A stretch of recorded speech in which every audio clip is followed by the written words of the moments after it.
Welcome back in time. We're now going to do May, June 1979.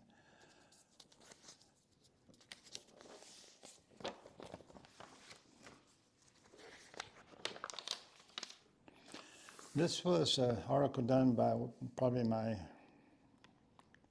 all-time favorite, Steve Price. I'm going to say writer, Steve Price. He's an amazing writer. He not just bass fishing. He's done some amazing coverage on on the Yellowstone wolves and just going up there and living up there. And he just doesn't go up there and get a little bit of information then write an article. He wrote a great article on the big cats of Africa. Did he do Geronimo's family or And something? he's just recently done a deal on the Apache Indians and Geronimo's family, and actually interviewed descendants of him. But he's just, again, that book on the wall Steve and I wrote together is the only book I've ever done. So it's and this is, again, 1979, so this is one of the first articles, not probably the first, but one of the very first, me and him, that he did with me. And he was writing big time for BassMaster magazine at that time. But it's really, and again, like I said about the book, I go back and reread it, and I'm kind of cringe occasionally at something that I just said it was totally off base. And this articles, I kind of do the same way, but it amazes me that I wasn't off base that much. And this one's really about the mind game that goes on and how important it is. And he's interviewing several people here, Bill Dance and I don't know, let me see. Excuse me, I have Bo Dowden, Dave Glebe, Tom Mann. And so I'm just going to go through a little bit of it and comment because it's really all the young anglers that are out there now. They're all doing this, and a lot of the best anglers do a lot of these things, and a lot of it sounds like just, oh, I've heard that before. And if that's your attitude, then you're not going to do very well. Because yes, you have heard it before, but do you understand it? Because it is the key to everything. Not just fishing, everything. And the Olympics athletes still do it to this day. The greatest athletes in almost every sport do it. Now they may organize these elements differently and how they approach it. So I'm just going to, but it's simply, confidence is having a positive attitude. How many times have you heard that? You've heard it from every coach you've ever had, if you're a kid or an athlete, girl, boy, it doesn't matter. You've heard it probably from your parents to some degree. But they're just words, you're right. But the words, you need to take the time to understand them. You need to, I'm going to try to add something to this, and this is my belief. You need to understand how the universe and this planet work. It's simply a matter of energy and matter. Everything in this room is a process of taking energy and some form of matter and putting it together. And everything out that window is the same way. And who's doing it? Well, you can call them God, you can call it nature, you can call it whatever you want. But it's also you. Because that's who decided this was going to be a table. And all those things behind me, we're the humans that decided, okay, let's take this piece of material and use energy to transform it into what we're trying to make. Well, here's the one thing that's being left out, is to do it and make it great, it needs pure intention to direct that energy and matter. Otherwise, it can come out, you've seen all kinds of tables and all kinds of things you start to make and they don't come out the way you want. What's pure intention is to blame, to give the credit. So that's, again, so I just told you all that because if you see these words, confidence and positive energy and positive thinking, positive attitude, you got to learn what's behind them. And that's where you really start to understand that that will never change. I mean, even though, for lack of words, we kind of use those same words to try to explain them. But, and I got very deep into it, and I won't go with that far. It says here, because there's a lot of things you think about that pure intention, and you break it up into other things that the mind does. And here, this is Steve Rick Clunn adds another ingredient in the confidence game, and that is imagination. Einstein stated that imagination and the intuitive mind is the greatest gift we've got from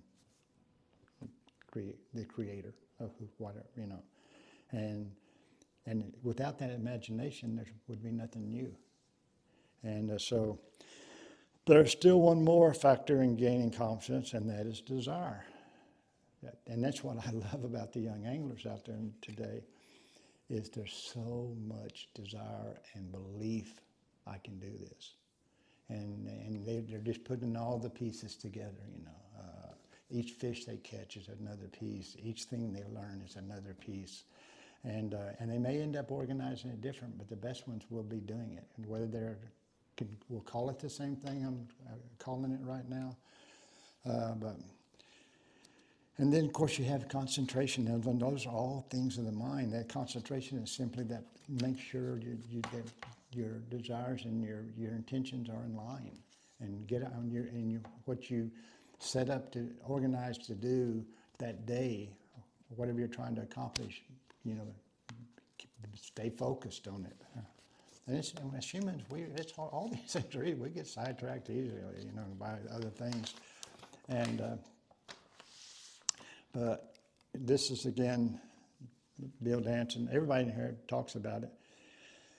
And you learn from a lot of things. I basically made the statement here about press conferences, that the questions by the writers often was what made me thinking about, was I doing it correctly? It was what you could call, writers can be giving you positive criticism or constructive criticism. Both can be useful. And most people in our society hate constructive criticism. But that's an opportunity to do something different, do it at a higher level.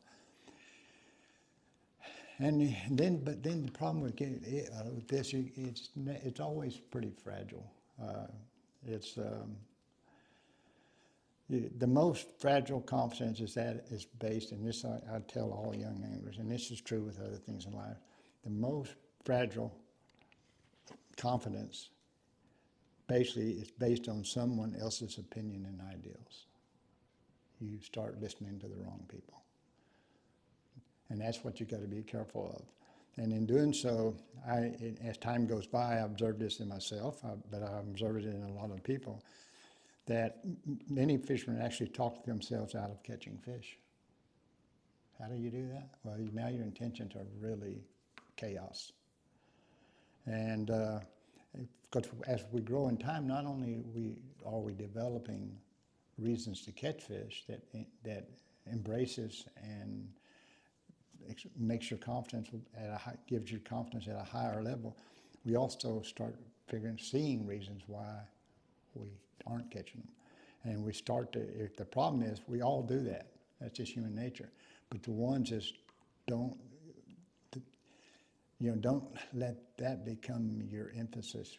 You know, we all have a positive thought. The wind's blowing too hard on that bank today. Okay, cover that negative up with some positives. And your last thought should be based on, well, yeah, it's blowing hard, but it's going to keep other anglers out of here. It's keeping the light frequency low coming into the water, so they may bite longer if they've been biting on an early morning bite. So in other words, we all have negative thoughts, but cover them up with as many positive thoughts as you can. So, you know, it's, and as a fisherman, you know, just continue to keep that positive attitude, because you're going to get a lot of reasons that you're not going to catch the fish. But, so this was kind of a neat article, and the fact is, there's not a single one of these things I wouldn't highly recommend again today, even though this was written in 1979.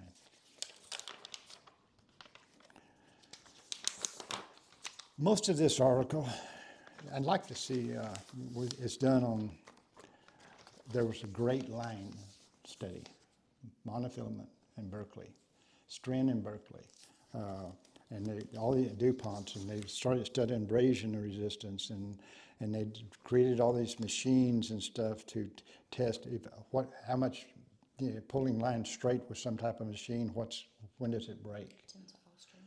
And tensile strength, thank you, honey. She's really a scientist, or they would even do that deal and rub it over sandpaper in the middle here so that it was getting abraded. So which one held up better doing that? If you read this article, though, you're going to find there's a lot of corruption in it, okay? That DuPont and Berkeley were fighting each other. They were the two biggest line manufacturers back then. And one would come up with this idea and the other one would disprove it, okay? There actually became a big lawsuit between them over it. But before I get to that, here's a wet line brake test. They tested all several lines, okay?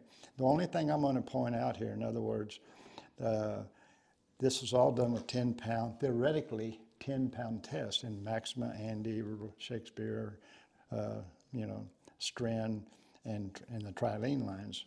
And it would break at different levels, okay? But here it is, and this is what I've noticed, and it still holds true, in my opinion, today, is the ones that broke at a much higher tensile strength level also were bigger diameter, almost always. So is it the tensile strength or if it's the diameter? And everybody had a different diameter for their 10-pound test. Maxima had one of the largest. I used Maxima for a long time because I knew it wouldn't break. I was a power angler. I was fishing in the woods. And it has by far the biggest line diameter. Trilene XT was one I've fished forever and still do to this day. This was the second largest line diameter. And obviously it broke at a higher level. So it's also pounds per square inch. I mean, they go into I don't care how much abrasion resistance is built into a line, the smaller diameter line will always wear through faster. Okay.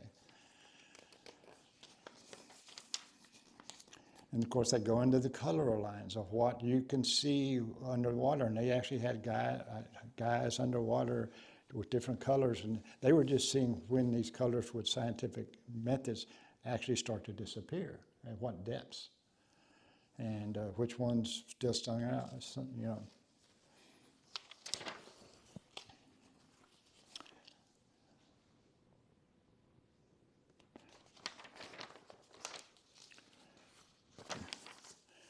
Here's the lawsuit, the article about the lawsuit. I won't go into that. Neither one of them end up winning.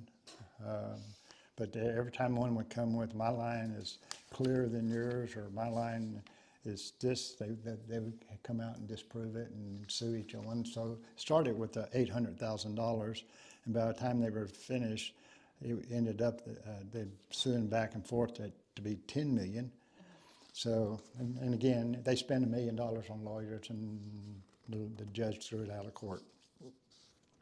Because they even found that when they had this line stretched between this machine and move them back across sandpaper, that they would put, I'm not going to say the company, but one of the companies would put this material on it that would basically break off, and it would create this little slick area where they were doing it across the sandpaper. So it would take a whole lot more to break it. But that material was not on the line they were selling. Us humans.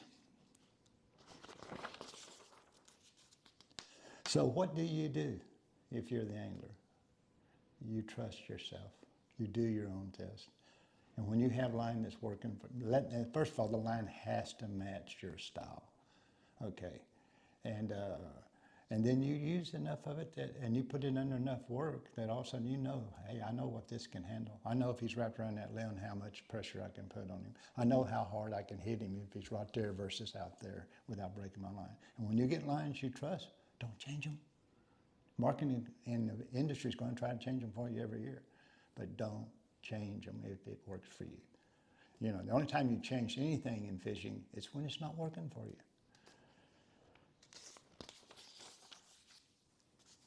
And here's even better. Should you spit on your line or not when you're tying knots? Does it say that? Yeah, it does.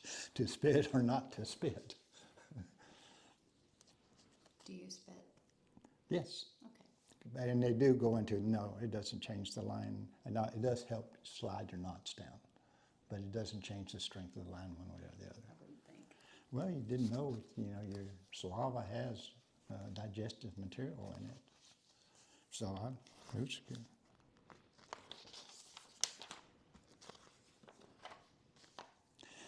And this is kind of interesting. These clubs, back then the Bass chapter clubs were starting young angler groups.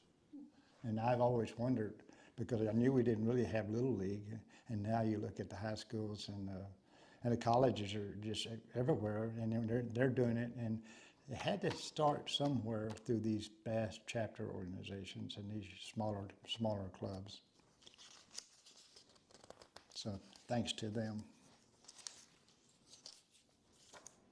And again, just to illustrate what I was talking about, line, everything I was saying, remember my style of fishing. This is what I grew up fishing. And you definitely want a higher diameter line when you're in Toledo Bend or Rayburn or Millwood, or these lakes that you had to drag fish out of that kind of stuff. Where if you were a deep water Lake Mead, Lake Powell angler, that wasn't necessary, but you are dealing with very clear water, so you obviously probably going to fish lighter lines.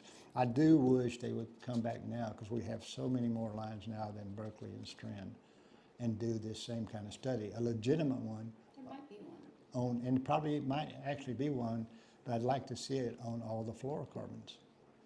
Okay, and because that's a different creature, and I can't fish them because of I know they don't work real well with my style of fishing. But they do work very well for finesse guys, for fishing, these out there where there's not very little, they can get caught and get caught around.